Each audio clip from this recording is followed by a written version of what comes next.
Greetings once again, all you spacefaring adventurers out there. Duuz-Diz-Din back again with Eden Zero. Previously, in the midst of battle, Sister managed to help Chris and Klein regain their memories of the other world. Although she didn't really stop once they did regain their memories, so injuries abound, but they were grateful to see each other. Moscow then called in, saying he regained his memories after encountering Homra, who kind of took Rebecca's place during Illiga's little furniture operation. Unfortunately, she has yet to remember herself. Meanwhile, during the battle against Emperor Nero, or former Emperor Nero, he actually teaches Shiki how best to access his overdrive, despite his body not being able to adapt to his advanced ether. And so Shiki takes on an alternate form of overdrive, one that looks very much like Ziggy. But when Shiki questions why Emperor Nero seemed to teach him how to best access his powers, Nero requests Shiki's aid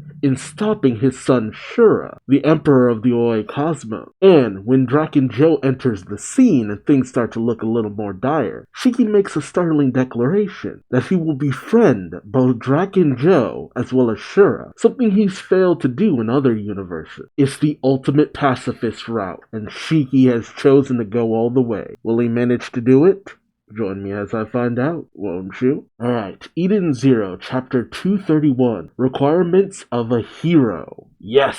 How triumphant. He got Hermit looking like a J-pop star, and as per usual, it's very unclear if she's wearing pants or not. A cute smile and a charming singing voice, a soul-soothing idol who lights up the cosmos. You know, back in the day, we would have had character songs for all the crew of Eden's members. That was a big thing back in the day. Characters singing songs, they released character albums and stuff like that. Kind of miss those days. I'm not saying it's still not done, it's just not done like it used to be. Breaking through the Element 4, Shiki finally confronts his nemesis, Draken Joe. What did Shiki mean when he said, "I'm going to make Draken my friend"? You know exactly what he meant, come on. Over 200 chapters in, we know what he meant. Draken looks at Shiki in bewilderment, questioning, "Who the hell are you?"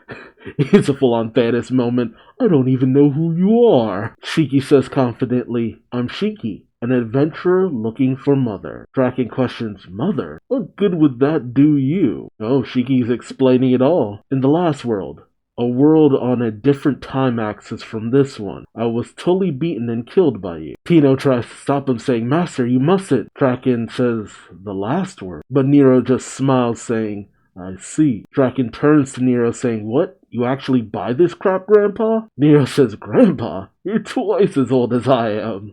Seriously. Shiki explains, "We lost the first time, but won the second. This is the third time we've met you. That makes us even, so I hope that this time we can be friends." That is the most Luffy mentality ever. Like, that is as the mentality I would expect from Monkey D. Luffy himself. Well done. Well done. It's just like, yeah, well, you beat me, I beat you. We're kind of square, right? So we can help each other now. Draken shouts, "In your dreams, what kind of thought process even takes you to the idea that we'd be friends?" Nero questions, "Did you meet Shura in the other world as well?" Shiki explains, "Yeah, he asked to be friends, but I shot him down. But in this world," Nero questions, "You wish to be friends?" Nero laughs, "That is amusing." But Draken goes for his blicky. And pulling out a gun, he says, "There's nothing funny about this at all, damn punk. Go play at being friends in hell." But Shiki simply says, "I know about your past. Just a part of it.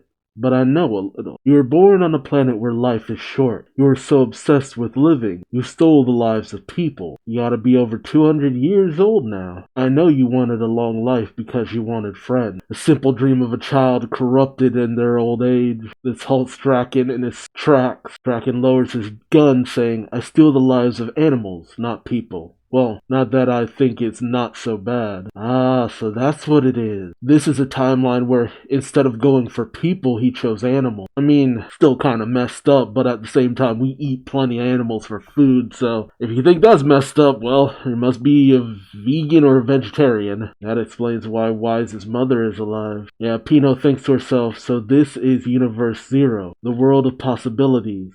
in this world, even a villain like Draken is, then that is why even Mr. Wise's mother is alive, yeah. So in a world of possibilities, there's the possibility of even making Draken Joe a friend. And Shiki simply says, so let's be friends. Draken shouts when hell freezes over. I got no friends and I don't need them. Nero says, how cold? Are you and I not pals? I love Nero here. Draken shouts, I don't want to be pals with an old coot. Nero shouts, you are the old coot here. But Draken snaps back, at least I don't look it. Draken actually makes me think of Shura now from Rave Master. Shiki then says, the three hiding over there. They're worried for you, waiting for an opening to protect their friend. And we see Diego, Maria, and Seth lurking around the corner, obviously taken off guard that they've been made, essentially. At least I think they could hear him. I'll admit, when this story arc finished originally, back when we first had the whole Draken Joe thing, I actually thought Maria Slime was going to become an ally.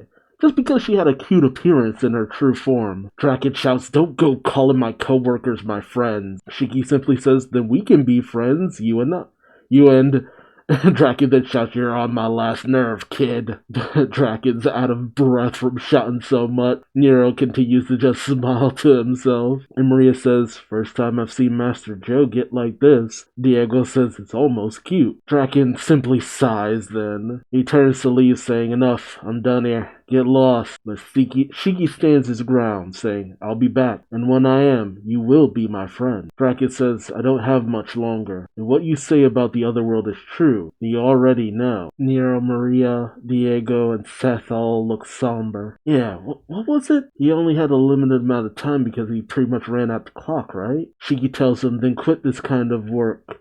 If you work for others' sake. Draken says, you still don't understand a thing, kid. This kind of work, running an illegal business, it brings a lot of misfortune, sure. But there's lives that can be saved by it. There's a balance between light and darkness that keeps the world turning. Here's my advice. As a senior by 200 years, there's a thing called necessary evil. Remember that. Shiki says, even if there is, you still have a chance to be a hero. The sooner you do it, the better. Draken questions this. Shiki then asks Pino, what's the time limit, Pino? Pino says, 73 hours and 26 minutes. Approximately 3 days before the chronophage strikes guild. Yeah, that's right. Draken is shocked. Nero questions, what did you say? Maria says, no way, while Diego just goes, huh? Shiki explains, this is intel from the last world. Pino exposits further. Because we have verified that history changes slightly depending on the time axis, it is not confirmed that the chronophage will attack after 73 hours. Shiki turns to leave, saying, but you can still evacuate everybody just in case. And as Shiki leaves, he says, questions, you don't want people to die, do you?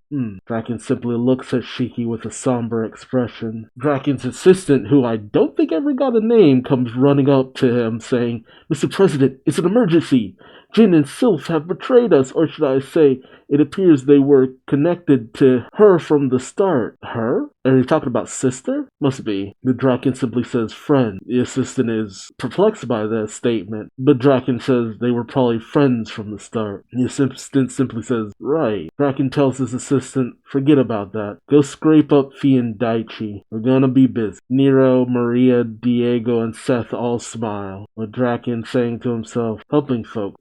Weird. I will admit, I was questioning whether or not we were gonna have a throwdown. And to a certain degree, I'm both disappointed we didn't have a rematch, but at the same time, why? I mean, Shigi's beaten him once. It might have just beaten him again. It might have just been the same fight all over again. So weird though. And ultimately, they got what they came here for. In a few days, they could change the whole ecosystem of guilds, but, it's not gonna matter in a few days because of the chronophage. We then cut to the atmosphere of Gilts where we see the Eden Zero flying away. We cut to Klein and Sister hugging Witch, with Klein saying, Witch is here, while Sister says, great to see you, while kicking Moscow away. Witch simply says, here we go again, although even Jin has a smile on his face. Meanwhile, Rebecca is in contact with Hermit saying, So where are you, Hermie? Hermit says, still on Digitalis. Could you hurry and get my body? Happy jumps up saying, you're doing good. OI says, last time it took forever to get you out of your pity party. Hermit says, well, a lot of things did go down in this world, but then I saw Witch's face.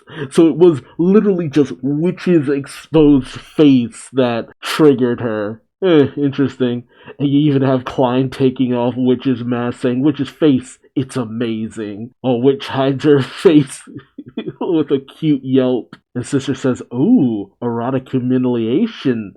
That's the stuff. Sister, I need you to go sit in the corner. Rebecca then asks Jin, what happened to Laguna? Chris explains, he's in the Oi cosmos. He wasn't in the element 4 in this world. Sister says, but the real problem is with her. Oh, Homura. Yeah, they all turn. I love this shot of them all turning to Homura, just sitting down like the odd one at the party. Like, it's one thing for Witch not to remember. She came down with a bad case of death. But Homura, oh boy, this is a bit of a problem. Everybody else that would have been problematic getting them to remember, they kind of remembered in a bit of short order. Like, after a certain point of time, with enough time with any member of Eden Zero, everybody gets their memories back. Except for Homura.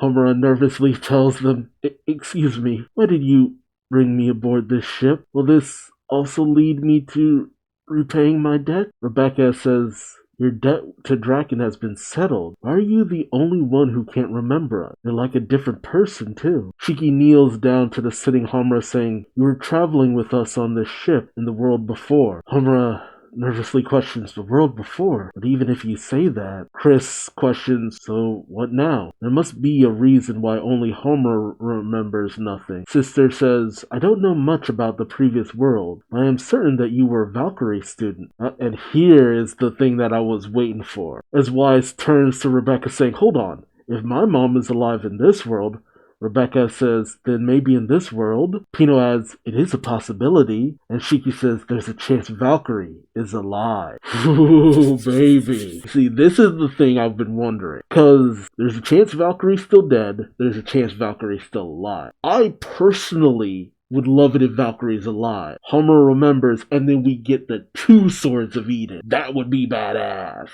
But at the same time, I could see an argument for there can only be 1 Sword of Eden. Like, there's the chance for this to be really cool. I would love, love, love to see Valkyrie and Homura fighting side by side, though. Like, dude, you have no idea how, excited for that I am. But again, I would understand if Mashima chose to keep her dead. Homura said, what are you all talking about? I appreciate your efforts, but to say such a thing is simply too cruel. If only my teacher Valkyrie hadn't died 5 years ago. Oh no.